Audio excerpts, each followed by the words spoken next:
Hello, and thank you for tuning in to the Stuff I Heard podcast. I'm your host, Josh Peak, and I am doing this sort of remote today. Well, it's very remote. We are actually at Sandals Resort in Latac, St. Lucia. It's very beautiful here. We had quite an adventure getting here yesterday. It's the first time that I've ever flown and had luggage not make it to where I'm supposed to go. So let me back up a little bit. We were able to depart early yesterday morning out of Columbia, South Carolina, and flew to Atlanta. And we'd heard a little bit on the news about a lot of understaffing at different airports and stuff like that. My wife's brother, for instance, had a long layover that he ended up sitting on the tarmac for like 6 hours, and then they disembarked and had to send him the next day because they didn't have enough people to fly. So we kind of knew, all right, it's going to be a little questionable here in Atlanta, but we seemed to get through the airport with no problem, and our flight took off on time, and we were like, oh, okay, cool. And we got all the way down here to the airport here, and got to the portion where you do your customs and you turn in your paperwork because you're entering in basically another country, and go over to get our luggage, and we had 2 bags, but only one of them made it. So we saw the Delta agent there, and she goes, "You missing a bag?" And I was like, "We are." She goes, "What's your name?" I said, "Peak." And she goes, "Oh, yeah, it'll be here tomorrow. It didn't make the flight." I was like, okay. So both of us are doing the quick math about what's there, and we realized that the bag that didn't make it is all of our clothes. So we took 2 bags. One had 99% of all of our clothing, and the other bag had things that weren't clothing, toiletries and, makeup mirror, travel makeup mirror, and a hair dryer, and stuff my wife needs, and also some stuff for me. But that was in that bag. So we've got everything.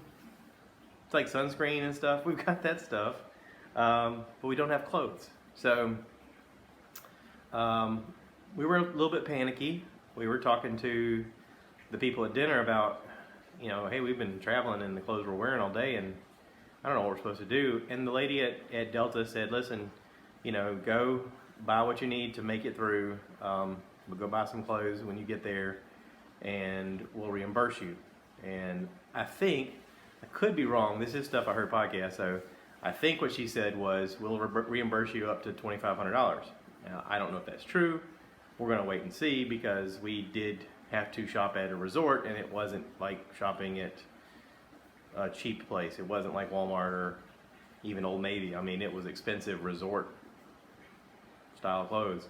I'm wearing a t-shirt that I got here, St. Lucia, Sandals.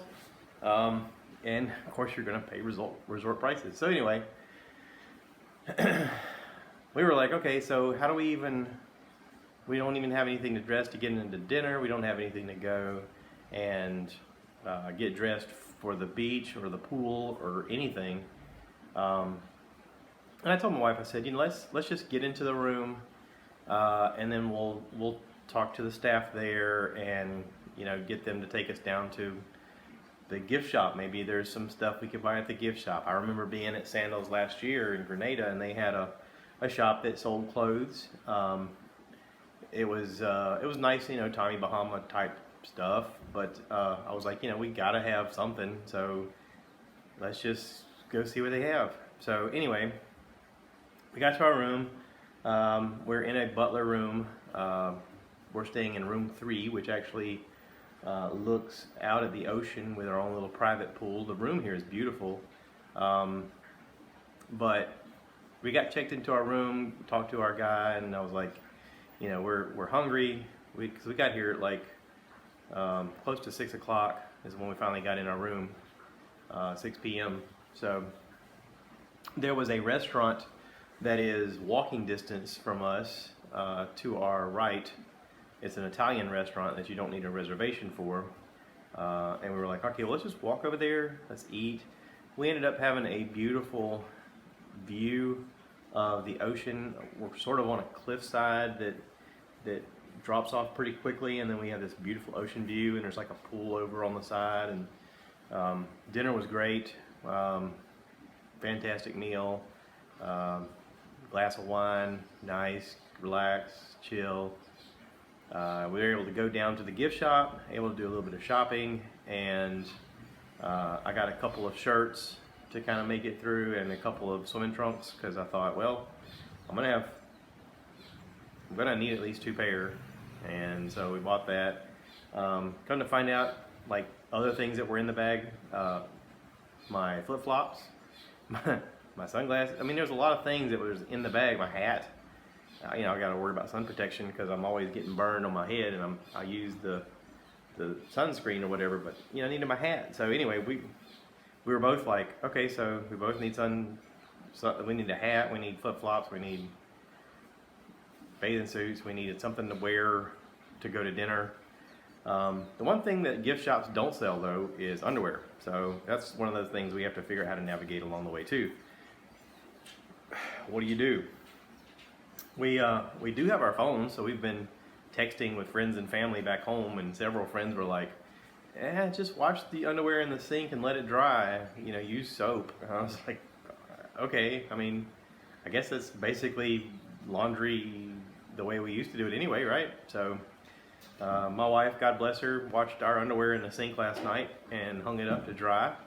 So when we go to dinner tonight, our clothes probably won't make it here till late tonight. But at least we'll have some sink hand washed underwear with clothes to wear tonight, and we got clothes to wear today. And I'm hoping the way this works is we turn our receipts in for what we spent money to try to make it through the day in, and they reimburse us. I hope that's the way it works. I don't know. If you know the way this works, please reach out to me and let me know. Am I right? Is this right? Did we do the right thing? I don't know what else to do. So rather than let the whole day go to waste, we bought what we needed to get through a day, or possibly 2 if needed, because I don't know that we're a priority. I mean, we're here. The way they're probably looking at that is, well, when the next plane comes and heads that way, we'll send your bags that way too. So I don't know. We'll see. We did meet our butlers. We're staying in a butler suite, which is nice. We did that last year with Grenada at the Sandals resort there, and we like the extra level of care and customer service that gives you, especially being at where we're at. They bring us our breakfast in the morning, and we sat out on our patio and had a nice breakfast. They were able to make us dinner reservations when needed. There's only a few restaurants here that you actually have to have a reservation for. The French restaurant, the Japanese restaurant, and there's one that's like a private Sandals exclusive restaurant. But they went ahead and made us reservations for those, and kind of got us set up here. We're a bit up on a hill, so they come and get us with a golf cart and take us down to the beach. They can make reservations for us for like seats at a nice pool area. They can reserve us seats. They can also reserve seats down by the beach. They'll have whatever we like to drink already ready in a cooler, so that's kind of nice. And it's overall very worth it. There's a lot of people that say, oh man, I could never afford something like that. I could never do something like that. You can if you plan for it. Like, you can go online and you can book these kinds of things and get all the way to the point before you pay for it and go, all right, so I know what it costs now. And that's what we did. We figured it up, what it would cost, and we go, okay, that's how much we need to save. Because if you do this vacation in a way that you're in debt, then you're not going to enjoy your vacation. You need to do this in a way that you go into it knowing, I've already paid for everything, so I can just enjoy this time. I can enjoy this experience and not worry about how much I've got to work afterwards to pay for this. And that goes with any kind of thing in life. If you know that you're paying for it right off the bat, it makes for me, it makes my experience better. So just my 2 cents worth. If you want something like this or a vacation like this, plan ahead. Save your money, and then you can do it. It's all attainable. There's no magic trick. So anyway, would like to talk about some stuff I heard, because I've heard quite a few things, and I've seen quite a few things this past week. Got up early in the morning, a few mornings this week, because my wife had to get up early for work, and I was able to watch some things on TV. And a couple things I wanted to talk about. There's a movie on Netflix right now called Hidden Strike. It stars John Cena and Jackie Chan. I hadn't seen Jackie Chan since, I don't know, Shanghai Nights or Rush Hour, one of those movies. It's been quite a while since he's been in the movies for me. I don't know if he just took a big break or if he stepped behind the scenes. I know he used to be famous for doing his own stunts, and he would get injured a lot. The first movie I ever saw him in was it Rumble in the Bronx, I think was the name of the movie. And basically it was just a non-stop of him being chased by everybody in the Bronx. And it was incredible. I thought, oh my God, whatever this guy's doing, I want to watch more of it. He's exciting. But obviously he's a bit older now, so he's still quite agile for a fella. But he's very entertaining as a person. Like he's got a humorous personality. So teaming him up with John Cena is just perfect, because John Cena is known for being sort of a goofball and poking fun at himself and just having fun with people. Even his Peacemaker show on HBO is sort of a tongue-in-cheek view of what a superhero is supposed to be, but it's not, and is still kind of a superhero. So, I mean, John Cena's, he's a hilarious character in himself, and I would say that this is an action comedy. Right off the bat, the first thing I noticed whenever the credits were rolling for the movie is that everything looks like it was done by Hong Kong studios, because there is 20 different production crews that are popping up on the screen of, this is a such and such film, of such and such productions, of such and such creations, of this people's studio, of blah blah. And it was like, there's like 5 minutes of crediting all of the studios and production crews that helped make this happen, which is good, because as a viewer watching the thing, you can tell that they put some money into it. But the money, to me, is in the stunts, and that's great, because that's kind of what you sign up for when you watch John Cena and Jackie Chan. And it's funny. The story really doesn't matter. I mean, let's be honest, the story doesn't matter. It's just fun to have on. So if you're looking for a fun movie, kind of like I grew up with in the 80s, fun action comedy movie, this is a fun action comedy movie. So check it out. It's called Hidden Strike. And then during the week, I came across a little gem called Happiness for Beginners. See that? Yeah. Now, this one, I saw it advertised, and right away I thought, wait, I know that girl. The girl played Kimmy Schmidt in the Kimmy Schmidt show. She's funny. She's great. The show is great. The characters are really good. I don't know the guy. I don't know the actor. Yes, I do. He's the guy from Yellowstone. That's baby. Look, that's the guy from Yellowstone, ain't it? Yes. Yeah. See, my wife's better at faces than I am. He's the guy from Yellowstone. Okay, that's where I know him from. Anyway, good movie, cute. It's a feel-good comedy. I like it.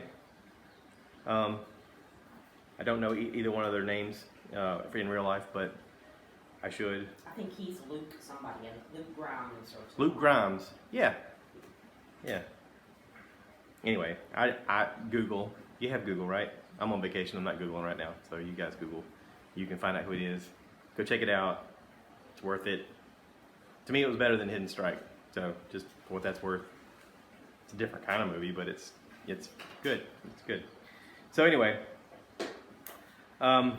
thanks to our friends, the Shaws, for forcing us to go tubing in Columbia last weekend. We had a great time on Sunday.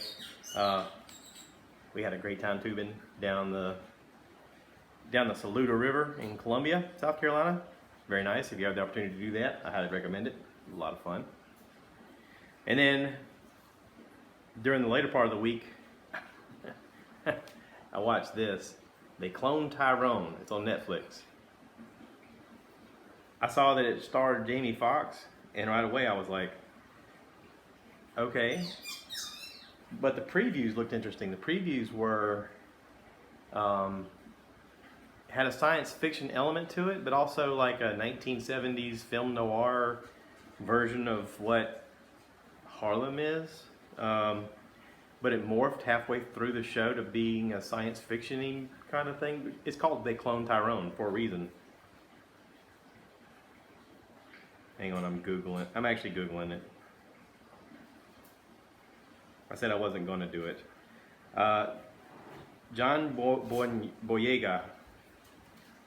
John Boyega is like the main character. He's the guy that they call Fontaine, but he ends up being Tyrone.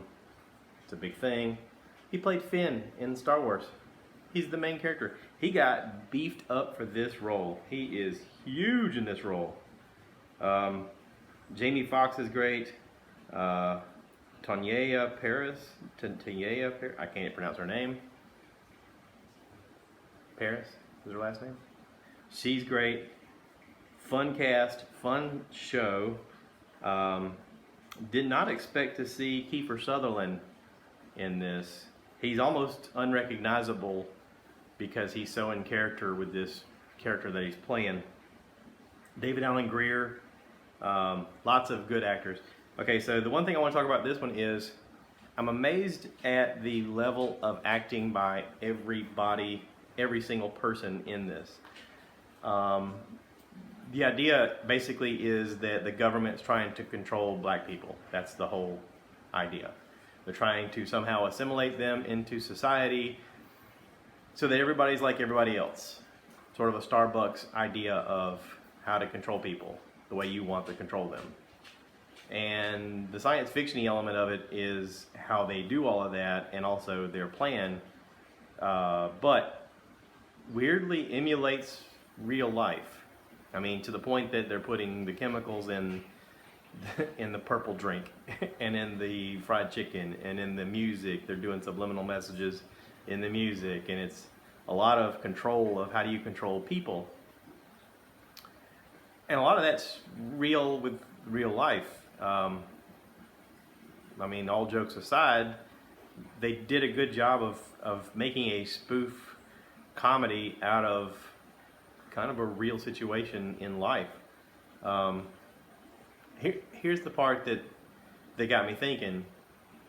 I listened to a podcast yesterday with Whitney Cummings and Duncan Trussell, and Duncan said in there, people say they want diversity and they want culture in the workplace because it helps make the company better as a whole to have people of diversity. When in reality, they want the appearance of diversity, but they want everybody to follow along and be a cookie cutter version of what they want. So that's where HR gets involved. And HR, like a Play-Doh Fun Factory, pushes you into a mold to fit the narrative of what you're supposed to say and the way they're supposed to say it.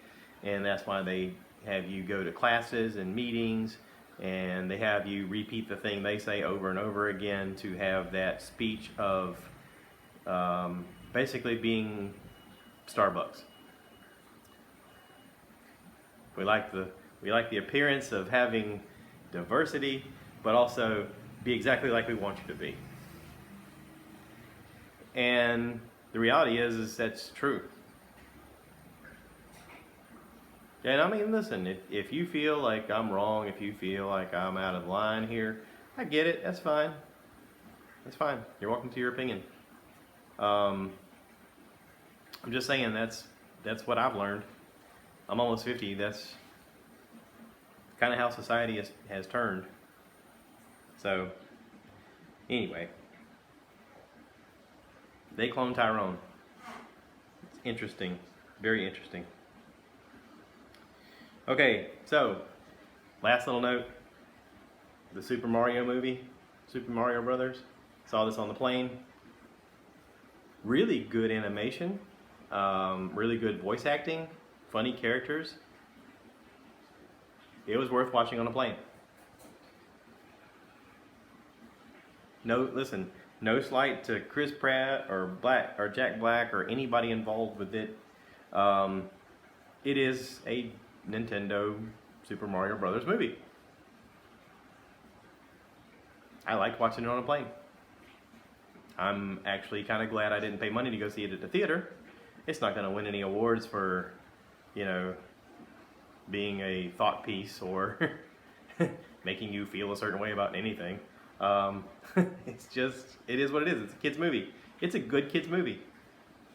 It's a little bit scary at times. It's a lot funny at times. Good character roles. Good character development. Funny story. But I'm glad I watched it on a plane. So, I liked it. I mean, I'm not taking anything away from it. I'd watch it again. So, there. That's my 2 cents worth. Not that anybody cares. Listen, I'm making this stuff as I go along. I hope you know that. I'm just figuring this crap out just like you are. So, I did have something happen this past week, and I've sort of been talking about it coming up. I have koozies with the new logo on them, the little octopus logo. See that? So, I have koozies. I ordered 200 to start with, and I am quickly running out of them, so I ordered another 500 because I want everybody to have one that wants one. It is advertising for me, so if you want one, reach out to me and let me know, and we'll figure out a way to get them to you. Okay? If you know me, swing by, talk to me, say, hey, I want a koozie. You're in. I'll give you more than one, so that way you can share with somebody and spread the word. To everybody who's been on the podcast in the past, I am definitely giving you all of the ones that I can give you because I appreciate the fact that you were on and that you've helped me build this from nothing. This is episode 421, so it has not come easily. Yeah, and thank you. Thank you everybody. And now I'm on vacation, so y'all have a great time. Tell everybody you heard it here, stuff I heard, and we'll build community together, okay? Y'all take care, and as always, cue the cow. Cue the cow. Moo, baby.